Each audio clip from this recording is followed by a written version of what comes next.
For me, it's Hello? perfect. Can you hear me? Yeah, yeah, perfect. Okay, it's all good now. Okay, finally. That was nasty, man. Yeah, that's technology, man. Sometimes it's like a piece in the ass, pain in the ass. You know the funny thing is when they call it technology, I'm always like, what do you mean technology? I lived a perfect life before this. You see this? Is it made out of wood? It's Yeah, made out of wood. It works. yeah. And the older it is, the better it sounds. So that's so, All right, let's do it. I got a bunch of other interviews, so let's get going. yeah, okay. So you are celebrating your 40 years career, and you're releasing this live in Tokyo in April. And the first thing I want to ask you is, like, after 40 years of career, how do you keep this energy? Because the whole album is like so intense, or you just keep moving around. It's like incredible. I think it's because I approach this as a challenge every day, like every like when I'm on tour, for instance, every show. It wasn't only that show; it was every show. I did after that. I did 9 weeks straight, 6 nights a week in the United States. All right, crazy like this. And I did Europe, and I'm going back to. I'm doing South America now, and Europe, and China coming up. So the reason I think I'm still doing this is because I'm not just playing the song. Now we're gonna play this song and same solo and everything. So I always challenge myself to play it so it's exciting one more time. Not just a jukebox version. Not just straight. Oh yeah, we're doing the song now. It sounds exactly like the record. No, I don't like that. I like to do something that's challenging. Solos are always improvised. And solos on the records were improvised. And sometimes there's a one little phrase, that is improvised, but it's so good. I kind of maybe I will repeat it, but most of the time it's just okay. That's F sharp minor. Boom, let's go. It doesn't. Whatever I played before the night before, or I played on the record, that doesn't matter because what matters is that moment in time. And that's how I find it exciting, and I keep it exciting because it's never the same, you know. And I think you recorded the whole show in only one night. Whether a lot of artists, they record several shows so they can edit and get the great tracks.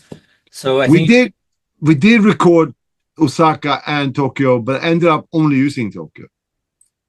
okay. Osaka was good too, but it was hard to like jump back and forth. I said, hey, let's just use that one. Okay, and because you the stuff you play, all your repertoire is very technically challenging. Do you fix mistakes after you see the show, or you never make mistakes, or I don't know how do you deal with that? Oh, for this, what we did, we mixed it and edited it so that it was uh really short in between the songs. But I didn't redo anything. We didn't really redo the vocals. Uh-huh. Okay. That's even vocals are live. I didn't do anything Okay. because what we did was for the drums, for instance. I put the snare drum and the kick drum. I had like a sound replacement, but which everybody does that. A sampler. So yeah, but so the snare drum, I put like another snare drum that I thought sounded better than the one there, Mm-hmm. So we mixed it here. That was it. Oh, that's nice. Yeah, because it's better to get the sound with the microphones and getting noise from everywhere, right? Exactly. and I was thinking, you play like very difficult stuff, but at the same time you just run around, you move a lot in the stage. You're like a great showman. Does it? I guess you're human, and moving that much, does it make you play less accurate?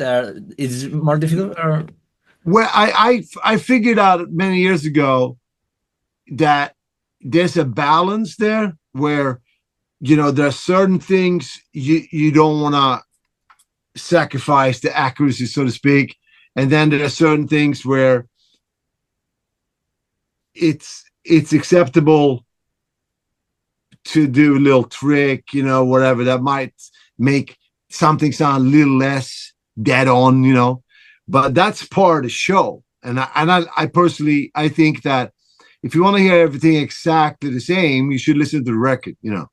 Mm-hmm. So to me, the live performance is always gonna be, although I mean, I don't like to be a big mess, you know. Of course, I try to keep it so that all the parts are accurate, that are supposed to be accurate, you know, like for whatever written parts, you know. Mm-hmm. But maybe a chord here and there, I would like throw the guitar up or whatever, and there'd be like that type of thing, which I think is kind of cool anyway, you know. Yeah, Remember, I started playing because I saw Jimi Hendrix smashing the guitar up, so that's part of what I'm doing. Is when I'm on stage, it's the excitement of being on stage and the playing on stage that you know, makes me run around and do things.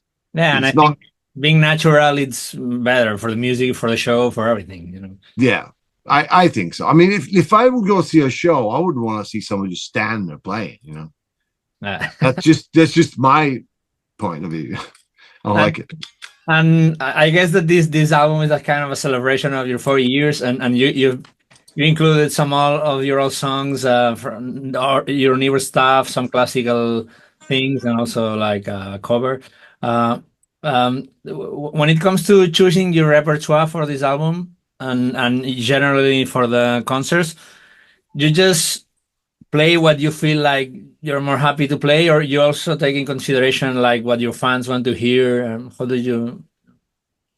It's definitely both. Mhm.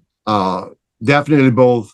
However, I would only play things that I enjoy to play. That's not really the hardest thing about this. The hardest thing is to find a good balance of song choices, you know, not to make the show too long, and you know, still include a lot of stuff. So what I do is every night, like before the show, after sound check and everything, I ask the guys come into my dressing room, and I say, let's do this set list tonight. Not like last night, a different set list, yeah. And so we write it down, and we have somebody print it and tape it all over the stage. So everybody has a new set list for that night. Then when I go on the stage, I just play something different anyway. Even what says on the floor there, but on the set list, I may not follow it, you know. So I might just change it anyway, because that's another thing too. I could never like do a same set list for like 50 shows in a row. That no, I don't like that. Oh, okay. It's a combination of the excitement from the audience, and you have to excite yourself by playing stuff that's a little, you know, not the same as the night before. And even if it's the same song, you play a little differently, different ending, different beginning, the solo always different, you know. Mhm. And talking about the audience, there's so many albums in rock history, many bands that they just released live in Japan. Did you choose Tokyo in Japan for anything special? What's with Japan that there's so many albums recorded there? Good question. This has been a world tour in the true sense of the word. Every continent, Australia, you know, Singapore, you know, everywhere. Not South America, North America, you know, everywhere in the world, right? And everywhere in the world, in most obscure places like Bulgaria and you know, Sweden and whatever, the audience is always great and the show's always fantastic. We do our show and it's great, everything. And I wasn't planning to do a live album in Japan. It was the promoter in Japan that said, "Oh, we want to record the show in Tokyo." And then I said, "Okay, I keep the audio and I keep the footage, and I decide whether or not I like it, and it's an only Japan only release." Then when I saw and heard it, I said, "Wow, this is good. I think this is great to have as a good snapshot of this time in this moment in time." And that's how it happened. We could have recorded it in Turkey. We did a show in Istanbul. It was like surreal. how good it was. An old Colosseum. It was amazing, amazing. But it was amazing show in Venice, in Milan. It was an amazing show in Detroit. It was an amazing show in Miami. It was amazing everywhere. So it wasn't necessarily because I do love Japan and it's a great place. Not because it was they said, well, we have 15 cameras and Pro Tools recording. I said, do it. Okay. You know, so that's what happened there. That's great. And how long does it take for you and the band to rehearse like a repertoire like so difficult for preparing like a tour or a concert like that? You're gonna laugh. No rehearsals. No rehearsal, just no. I don't rehearse. Oh, wow. I don't believe in rehearsals. Okay. Yeah, I also read that you don't practice, but I guess that to stay in shape, you must play a lot of. Well, the word practice is like repetition, whatever, figures and scales, whatever you want to. I play guitar every day. Every day. You know, but I just play in front of TV or whatever. And the thing is that when I first started, what I meant to say, what I didn't practice was I didn't practice because I didn't allow myself to practice. Practices, no, I don't want to. I want to perform. So even if I was playing in my bedroom, I was playing as if I was performing something. So I wasn't allowing it to sound boring or sound repetitious or make mistakes. So I'm a strange person that way. You know, I demand perfection even though it's not even rehearsed or it's improvised stuff. It needs to sound perfect anyway. It's just my way of thinking, you know. So practice per se, no, I never done. Okay. But what I'm talking about now, I also don't do rehearsals. I don't do them. I tell the guys, this is what you need to know. These are the songs. And if there's a little fuzzy part, we run it on sound check. Yeah, that's fine. Good. Let's leave it like that. And you always talk that you are inspired by the way the violin, the violin players play, which reminds me like I heard once Alan Holdsworth saying that he tried to play guitar like if he was like a saxophone player or something like that. And many jazz players they always talk of like transcribing trumpet, saxophones. And I was wondering, apart from getting all that classical influence from violin players, do you have any influence that we would never tell that, oh, that guy influenced you, like any other instruments, music styles, or something strange that Well, it's really bizarre because the first time, when I started playing guitar, every guitar player in the world plays. It's called a box, right? Yeah. It's his G, his B, his whatever, let's shape, yeah. Yeah, when I was a little kid, I was 7 years old. But when I was about 9 or 10, I heard Genesis I had Emerson, Lake and Palmer too. I heard Genesis with Peter Gabriel, which was not like the commercial Genesis. It was very, very classical influence. And the biggest influence on me from hearing that was the keyboard player in that band, Tony Banks. Oh, okay. Because he was the one who did the diminished chords. Yeah, and he did this. It's called Peltone. Okay. When I heard that, then of course I realized that's all Bach, Yeah. I went straight to the source. Wow, and talking about Bach and your classical influences, that's Bach back there, brother. Oh yeah. How many of classical music have you studied in your life? Like probably hundreds of pieces, right? Or well, yeah, yes and no, because I was never really into the idea of just playing their pieces, although I do that. I play some Bach and Vivaldi and Paganini and whatever. No, it was more of incorporating the thought pattern, the harmony, the whole thing. Like for instance, like in A minor, you can play A flat, I play B flat. No, F. Sorry.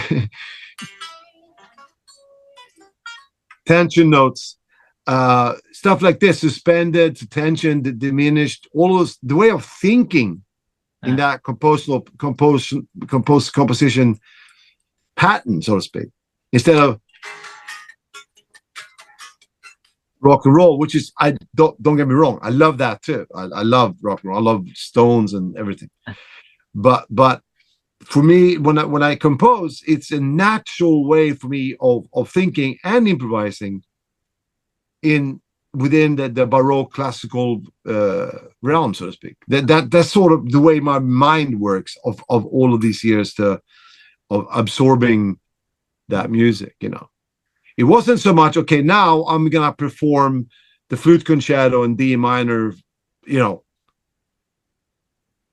like classical musicians do recitals, which is awesome as well, obviously. But I didn't really approach it that way, you know what I'm saying? Yeah, and there's a lot of melodic minor and harmonic minor scales in Bach music and classical music. And I was thinking that here in Spain we have like the flamenco music, that we have a lot of this kind of region and all these kind of styles. And we have, you do, yeah. And I would like to know if you have been listening like Paco Lucia or Narciso Yepes, like the classical Spanish guitar players or flamenco players. I've heard them and they're amazing. For some strange reason, I was always drawn to instruments that had a vibrato in it, you know, like violin, flute, you know, even woodwinds, like the voices, you know, whereas most classical guitar, the way it's played, lute, nylon string, whatever, it's a very mild vibrato, if any at all. And also, or a piano, for instance, have no vibrato, you know. And I can listen to Goldberg variations by Bach all day long. It's so amazing, which is piano. But what really touches me as far as instruments and, you know, even, you know, that's why the electric guitar is so amazing, because you can voice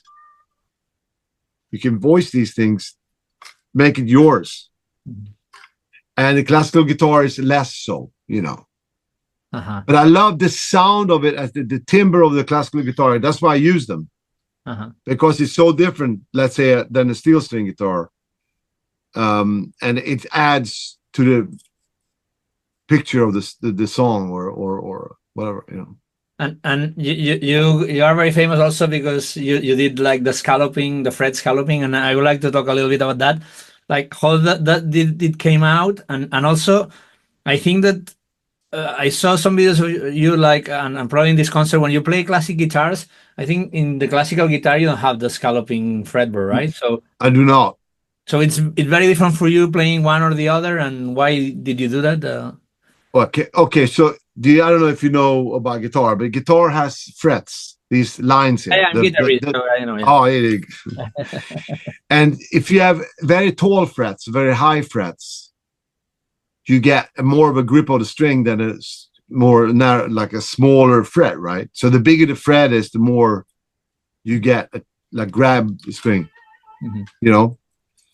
And you gotta remember, in the 1970s in Sweden, there was no internet, and there was no magazines, there was no radio. There was nothing to where you find information about anything. So when I was going to school, I wasn't a big fan of going to school, even though I had straight A's and everything. So just because of that, they let me do whatever. In Sweden, had a law, so you have to go 9 years, whatever, 9 years. So they said, if you want, you can go, because I didn't want to go to school. They said, you can be apprentice in a luthier shop. And I was playing guitar since I was 7. So obviously I thought I was great. And these guys in lab coats and they're working on Stradivari violins and everything. And one day, a very old lute came in. And the lute, I don't know if you can see this here. Yeah. We can tell, yeah. The lute had the wood carved out. And the tip of the wood was the fret. It wasn't a metallic fret on them. I just thought it looked really cool. And since I was a little kid, I would like build airplanes and stuff like this. So I had some old neckline around. I just decided to carve it out, and I really liked the way it felt. You know, I would have probably liked it really big frets too, but I didn't even know about these things. I was only like 12 or 13 years old. So I did this on one neck that was just an old crappy one, right? I said, I really like this. So I started doing on the ones that were really good, and that's it. That's when it started. I did it myself. I have some guitars here where I did the original scalping that I did myself.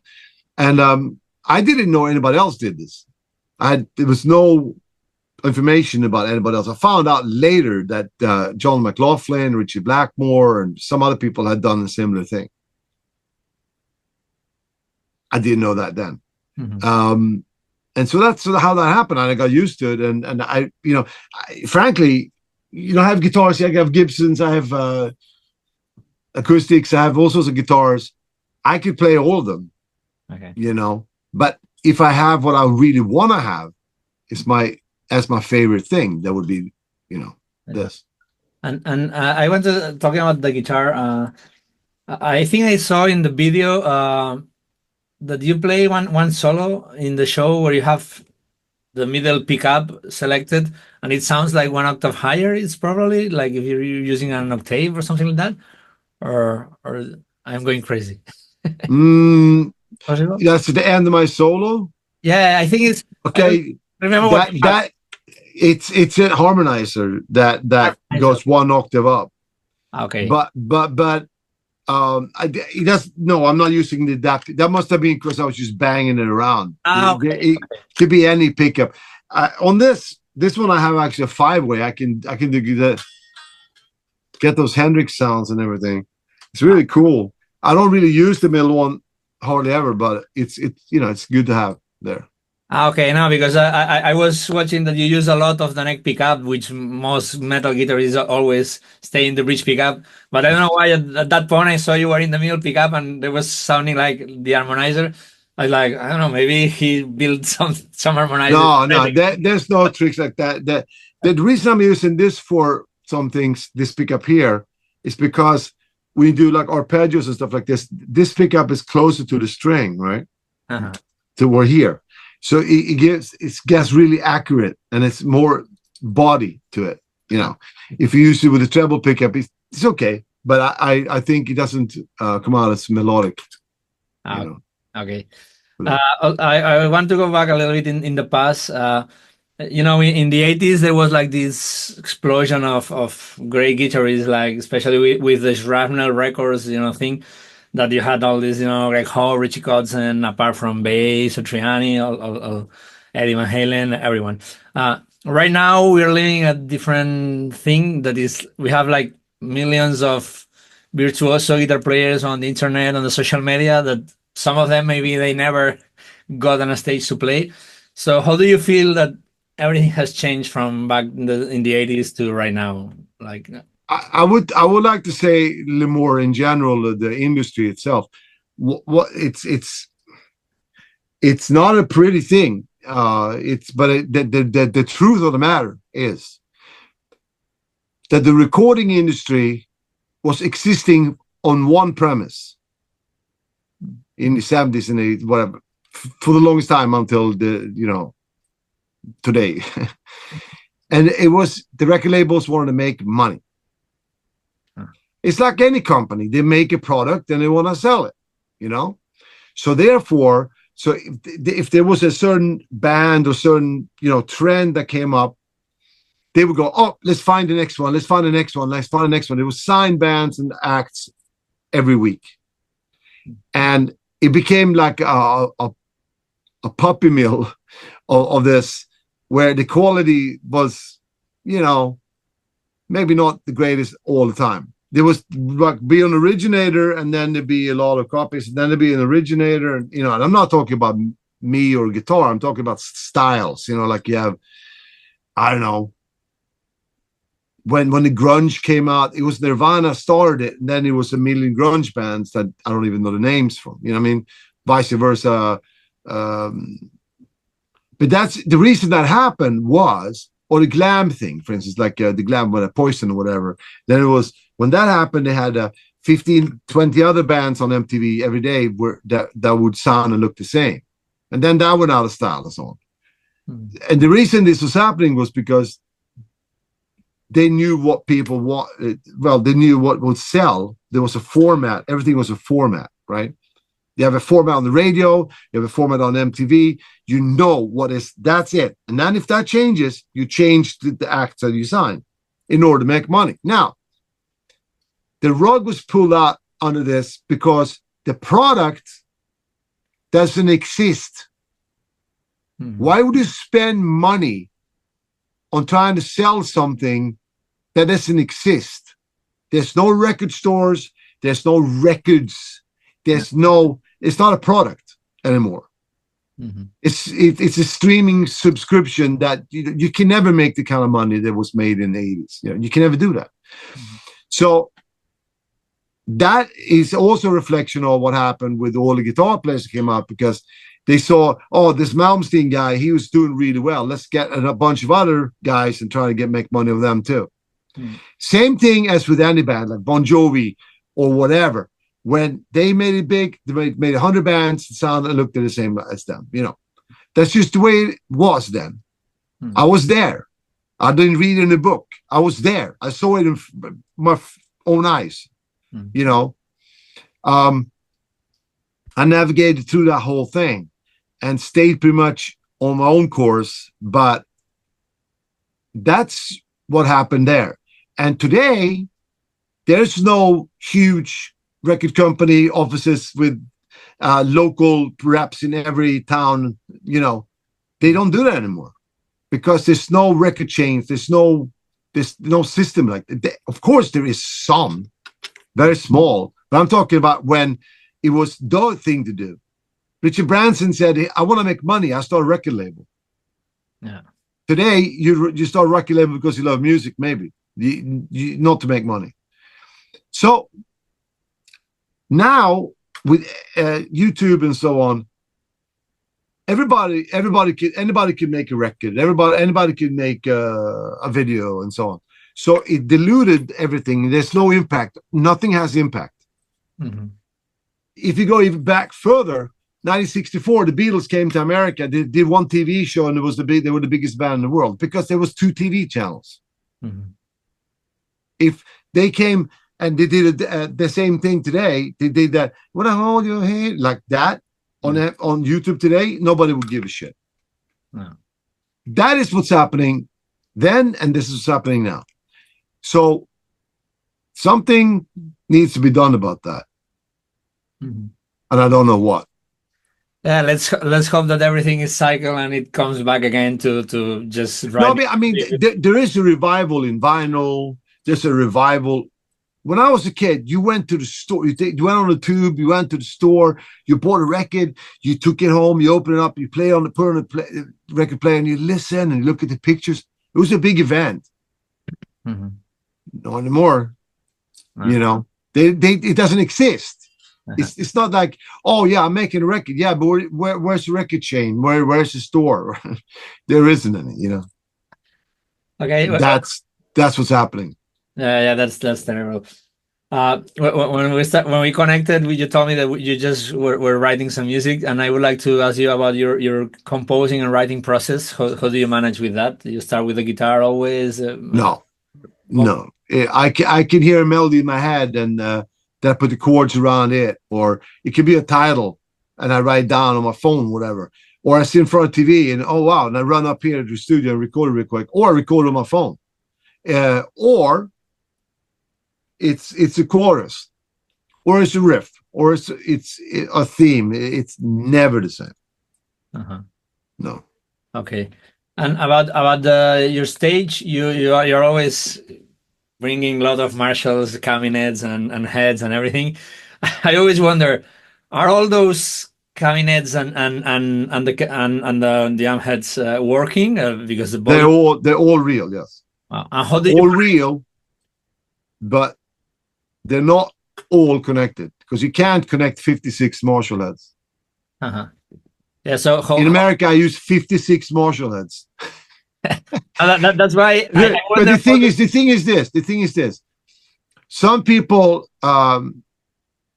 put bales of hay on stage, and some people want to have I don't know. There's bands that do gimmick things. That's great. I have a think of it as a feng shui, for instance.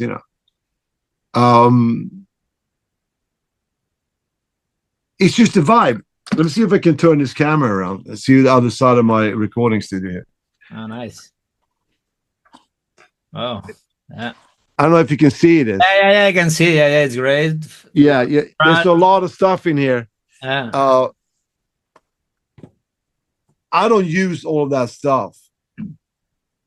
I don't need to.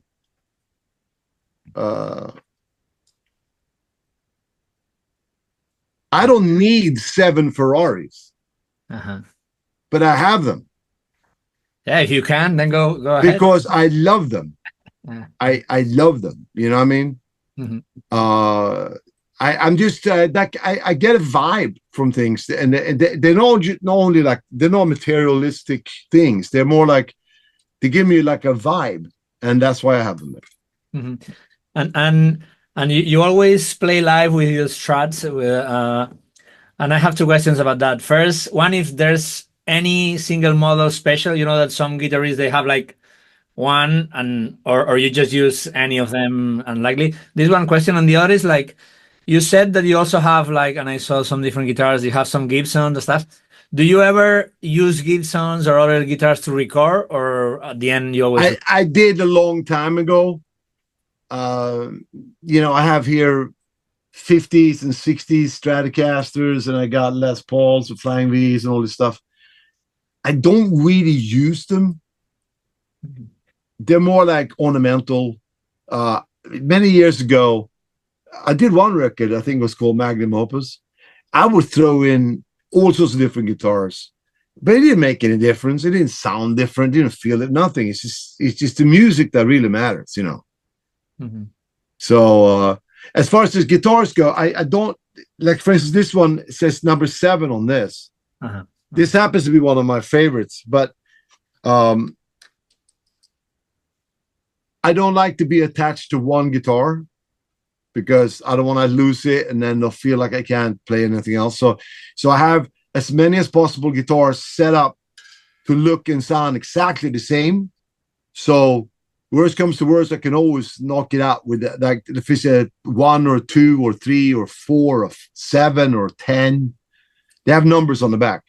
And that's my tech, which is, I say to him, okay, I'll use 7 or 2 on Trilogy, and the rest of the show you can give me whatever you want. And I actually often will have to look at the back to see which guitar I'm playing, the number there. So they're very closely set up,